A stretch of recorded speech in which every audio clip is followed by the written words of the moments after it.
One thing that I've always found super interesting is drummers that can take solos, whether that be improvising in like jazz context, rock and metal drummers writing these like epic solos, and even changing up their fills and stuff like that live, and just being able to come up with these cool and interesting grooves. Session drummers that are like super fast at being able to come up with like really, really good grooves, really interesting grooves that serve the music and are incredibly original and unique. You know, I heard someone say the word vocabulary a lot. When I was in English class, learning different words, having to define them and use them in different sentences in your writings and things like that is the best way to explain it. So when we learn rudiments, right, these sticking patterns, and especially as like a drum teacher now, you know, doling those out to students and utilizing them, like really knowing what they could be used for, and pushing those things to their limit is something that I strive to try to incorporate into my playing. I don't want to practice useless stuff. For a while, to me, they were just like different patterns I learned on the snare drum just to kind of help my coordination, and that was the extent of what they were used for. Like grooves and fills I took from other players, and I was learning to speak through them. Today I just wanted to give a couple of different examples of some stuff that I use personally to kind of incorporate some of the sticking patterns, rudiments, and things I learn that, you know, you would typically learn in your first couple months of learning drums, and how to like utilize these things to their fullest potential. Whether you're a beginner drummer who's learned like some basic rudiments, whether you're intermediate to advanced drummer who knows a couple of different things around the kit, maybe you use them as just this one particular fill, but learning how to push those to the next level. So without further ado, let's get into it. So one of the first things that helped break ground on the whole rudiment thing for me and discovering different ways of playing it, I think what a lot of mistakes that we make when learning drums for the first time is taking those singles, doubles, things like that, 'cause those are the first two I always teach, because those are the ones that we use in everything, right? Is not really taking it around the full kit, especially as drum set players, right? One thing you can do right off the bat is take any of the rudiments you are currently working on and just move that around different limbs. So other than singles being here,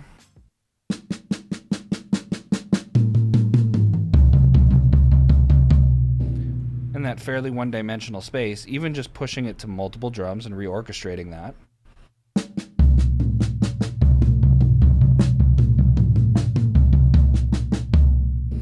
to then splitting it up amongst other limbs as well.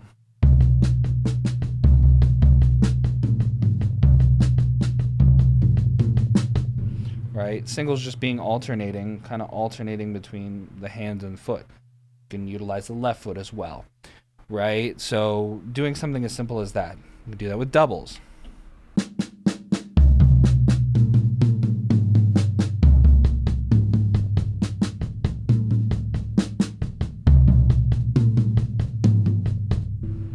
Right? And being able to push those into some interesting ways, right?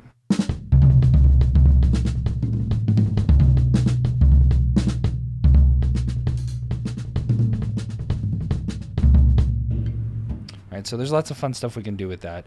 It'll also test your coordination, even if it doesn't sound the most interesting, you know, maybe as a fill or groove or something to play. Could just be a coordination exercise just to help explore, you know, what it is that you can do and play.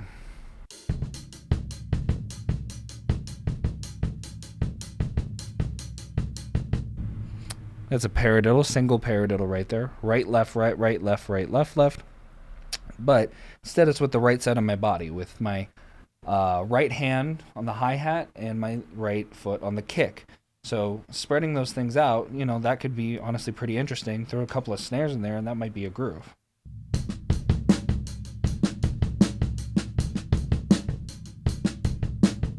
That's the type of thing that we can start to do to kind of push the rudiments beyond just being in one spot.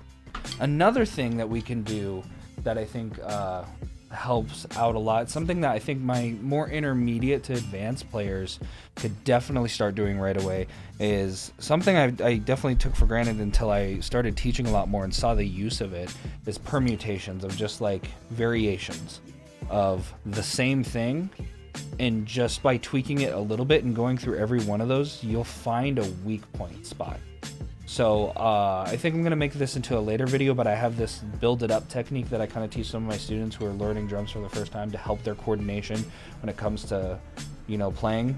When we play drums, you can play anything, you know, up to 4 different things, assuming we're not singing or something, you know, at the same time. That's 4 different limbs all working in tandem. And sometimes if you're playing some Latin stuff, depending on the groove, it could be a lot of limb independence, and that's kind of difficult. So building it up by doing one thing at a time, then maybe 2 things, 3 things, and just kind of slowly building on top of that to find the coordination spots that are kind of giving you trouble. So the same thing can happen when we do permutations of something. Something as simple as we can take our singles, right, or single stroke roll or rudiment, and do different permutations of accents, let's say. Right, we can accent, let's do 16th notes. We can accent the 1 or quarter note. We can accent the E, 16th note, or and, or 8th note there, or right? And going through all of those helps as well. But not only that, but then playing with reorchestration on top of that to just move those accents maybe to another drum. You'll come up with a lot of different patterns and different things. Doing that with, you know, a bunch of the different rudiments, you can kind of discover a lot of cool things. So let me give you an example of like the base of that. Let's just do accents on every single 16th note, starting from the quarter note and just moving it over. And that would sound like this if we just did it on the snare.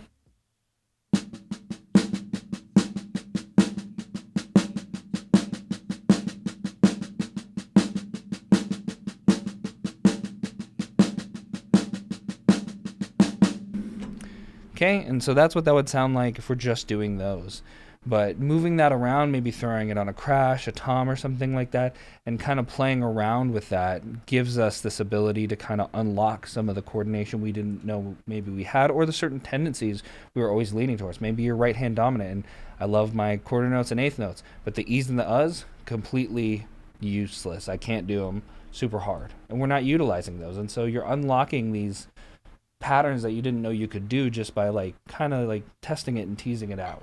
So that's a fun one right there we could do, you know, something like.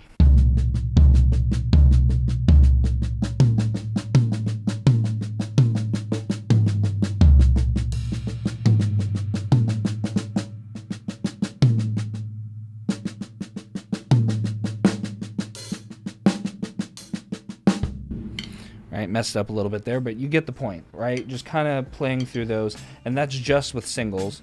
Do it with doubles, right? Because then accenting those second notes and stuff like that, the second diddle on those doubles, like that definitely is going to test you out with some cool stuff and give you some cool patterns right off the bat that you can already like play just on the snare drum. And then, like I said, from that first tip of just moving it around the drum set, we've unlocked these cool different things to be able to say on the drums. Hope that helped give you some things to work off of, at least for a little bit. I know those things definitely help push me to kind of discover some new things to be able to say on the drums. And yeah, if you guys want to get some lessons, want to get some tutoring, hit me up and let's set something up. We'll see ya.